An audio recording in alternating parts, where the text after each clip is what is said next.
সুভাষ বোসের নাম নেই।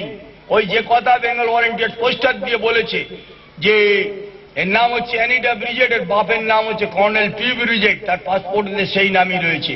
ভারতবর্ষের প্রধানমন্ত্রী জওহরলাল নেহরু সারা পৃথিবীকে এবং দেশের মানুষকে মিথ্যে কথা বলে গেল, চরিত্র হরণ করে গেল একটা অপবিত্র পুরুষের, যে সেখানেতে সে এই জাতীয় করেছে। তার পরিণাম কি হলো? তার গোষ্ঠীশুদ্ধ অপঘাতে মরল, গোষ্ঠীশুদ্ধ অপঘাতে মরল। আর বাকি যে কটা রয়েছে ও কটাও চলে যাবে, এবং তাদের ল্যাজ ধরে যে কটা রয়েছে সে কটাও চলে যাবে।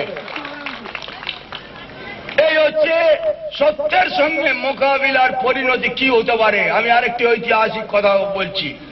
সিরাজদৌলার সঙ্গে বেইমানি যারা করেছিল, বাংলা পরাধীন হয়েছিল, তাদের কি কি পরিণতি হয়েছিল আমরা একটু জেনে নিই।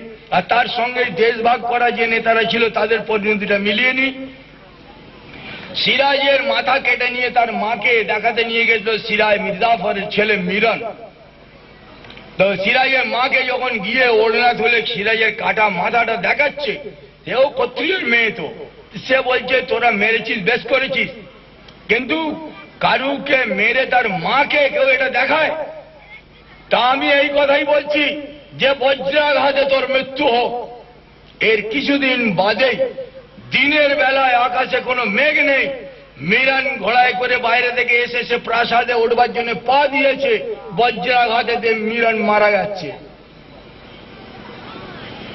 রায়দুল্লভদের কি হলো? রাতারাতি পদ্মার ভাঙনে তার 5 মহলা মার্বেল বাড়ি সব শুদ্ধ নদী গর্ভে চলে গেল, চিহ্ন রইল না।